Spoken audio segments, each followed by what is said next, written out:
Salve, meu povo, professor Diogo Xavier na área para mais uma aula de História da Paraíba para o concurso da PMPB. E desta feita nós vamos trabalhar sobre a Revolução de 30 e o assassinato de João Pessoa. Momento importantíssimo da história do Brasil, que tem a Paraíba como um dos seus focos. E por isso nós precisamos destinar uma importância muito grande para esse tema. E antes disso, eu só queria dizer, para você que está chegando aqui agora no nosso canal, primeiro, muito obrigado.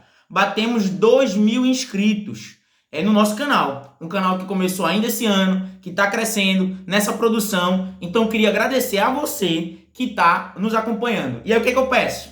Curta, comenta, compartilha, dá aquela força, manda no grupo do WhatsApp. Isso tudo é muito importante para a gente conseguir aumentar esse conteúdo e também tá fazendo mais vídeos aqui, tá certo? Se você quiser contribuir com o canal, tem um Pix aqui na descrição. Professor, deixar um cafezinho, aqueles 5, 10 reais, sempre ajuda pra gente estar melhorando, trazendo material aqui pra vocês. A outra coisa é, se você quiser uma apostila completa pra PMPB, todas as disciplinas, não só História e Sociologia, todas as disciplinas, clica aqui no link que eu deixo embaixo e você compra uma apostila focado na PMPB pós-edital. Beleza? Vamos nessa. Meu povo, primeiro a gente se entendeu o contexto da época.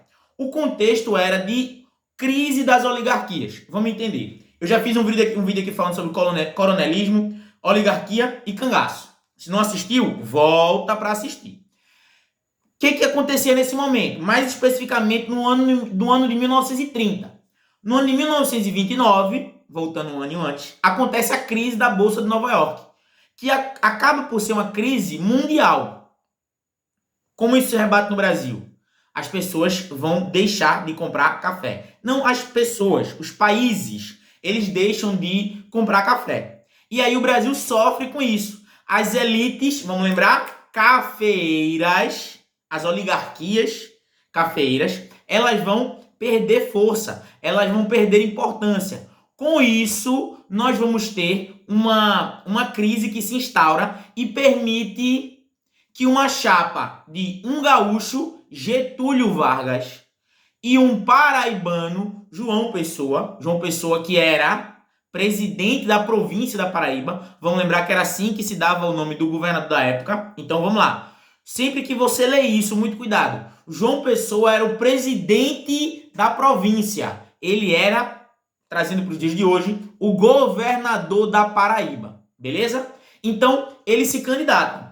E aí acontece uma coisa muito importante em julho de 1930.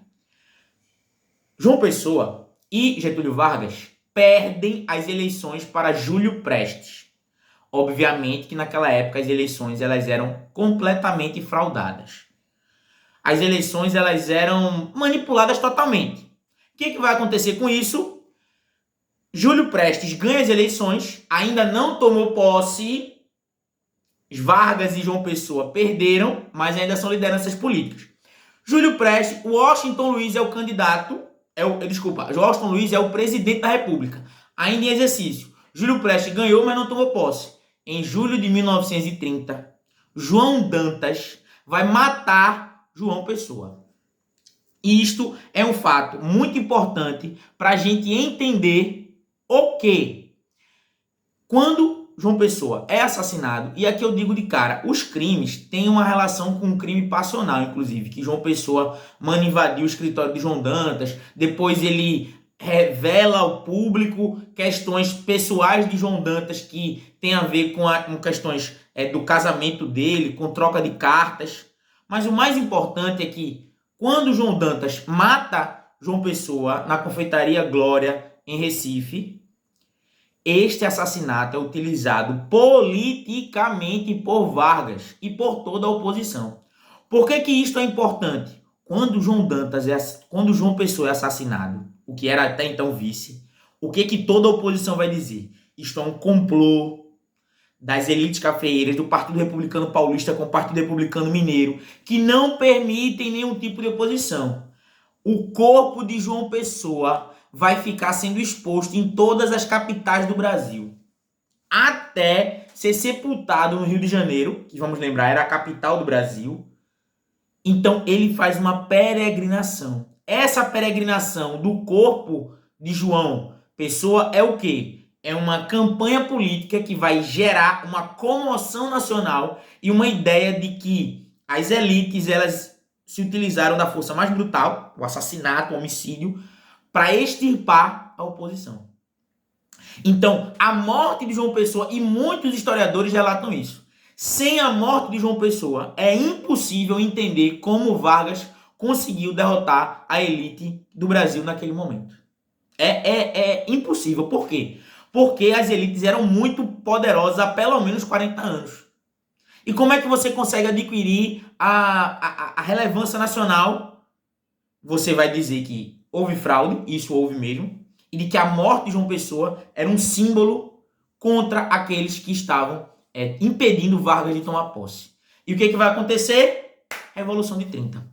Vargas vai acumular poderes, ele vai ganhar apoio dos mais diversos estratos da sociedade, associado à impotência das elites cafeiras naquele momento, que viam seu poder em decadência. E o que Vargas vai fazer? Assume o poder em 1930. Meu povo, esse período que se instala em 1930 é chamado de Era Vargas. Ele vai de 1930 até 1945. Esse primeiro período, que vai de 30 até 34, que é chamado de governo provisório, é um momento crucial para a gente entender como se estabelece como vai se estabelecer essa relação do governo de Vargas, que vai derrubar as elites cafeeiras, que vai se utilizar do discurso anti-oligárquico. E esse é um período de corte, de ruptura do estamento nacional. Por quê? Vargas ele vai acabar, na medida do possível, com essa presença, sobretudo, com a política dos governadores. Que era o quê? Os governadores de estado tinham amplos poderes. É por isso que eu quero que você grave isso. Antes, a República Oligárquica, ela é chamada de política de governadores, ela é descentralizada. Os governadores têm muito poder. Quando Vargas assume, muda completamente. Sobre a Era Vargas, nós podemos falar que é um período de centralização política e centralização na figura de Vargas. Tanto é que ele vai passar 15 anos no poder. Entenderam isso, meu povo? Eu quero que você compreenda como a Revolução de 30 ela é um marco na história do Brasil. Acaba, em grande medida, com aquela ideia patrimonialista. Até, isso é muito interessante quando a gente estuda direito administrativo e tudo mais. Lá no direito administrativo e na administração de maneira geral, eles colocam como ano de 1930 uma ruptura da forma patrimonialista de Estado. Viu? Então isso é para a gente entender de uma maneira mais ampla, como se o governo de Vargas ele tem essa dimensão também, essa importante dimensão na relação social de maneira geral. Tá bem? Então, o governo de Vargas ele tem essa importância na história do Brasil. E o assassinato de João Pessoa é crucial para a gente entender isso, porque ele era o vice de Vargas, o vice derrotado, e a sua morte vai gerar uma comoção nacional que aumenta a popularidade de Vargas e permite que Vargas assuma o poder. Entenderam isso? Tranquilo isso, para que você consiga entender onde é que a Paraíba está inserida nesse momento crucial da história do Brasil. Outra coisa interessante, essa família Dantas ela é muito importante, ela é que mandou matar, né, João Pessoa. Inclusive, teve até um aluno que participou da nossa última live, ele botou lá que era Dantas, né? Eu disse, você tem importância na história da Paraíba. Mas outra figura também muito importante é o Suassuna. Já ouviu falar esse nome? Claro, né? Por conta de Ariano Suassuna. O pai dele já foi governador da Paraíba. Era governador da Paraíba nesse contexto que a gente está vendo aí. Inclusive, Ariano Suassuna nasceu no Palácio dos Governadores da Paraíba. Isso é pra gente, porque né, naquela época esse negócio de hospital não tinha muito, né? Então nascia assim, em casa. Então isso é pra gente entender como uma figura que é tão importante na história da Paraíba, Ariano, que inclusive em boa parte das suas obras, aqui perceba isso, vamos fazer uma relação literatura com a história. Ariano é um cara que fala sobre o sertão. Por quê? E ele já disse isso em entrevista. Ele se coloca como um defensor do sertão. Muito porque a ruptura de 1930 é uma ruptura do sertão com a cidade. E o pai dele representava justamente a cidade. Desculpa, representava o campo. Então, quando ele fala sobre o campo, valoriza o interior, valoriza o sertão, valoriza lá o Chicó e o João Grilo, do Alto da Compadecida, a gente percebe uma relação do Ariano tentando retomar aquilo que foi retirado, sobretudo, de seu pai nesse momento. Estão entendendo isso? Então a gente pode colocar também que a Revolução de 1930, na Paraíba, sobretudo, e no Brasil como um todo, é uma ruptura com o modelo que valorizava, ou que era uma presidência do Brasil a partir do sertão.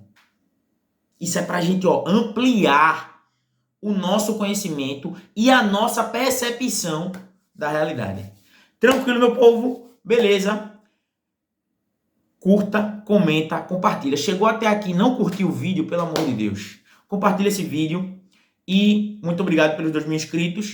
E se quiser, tá virando mês aí, professor, vou dar uma força pro senhor, faz aquele pix que muito nos ajuda pra gente poder estar desenvolvendo esse canal que é e seguirá gratuito. Beleza? Tamo junto. Aula da PMPB hoje, domingo tem aula da PMPE. Abraço.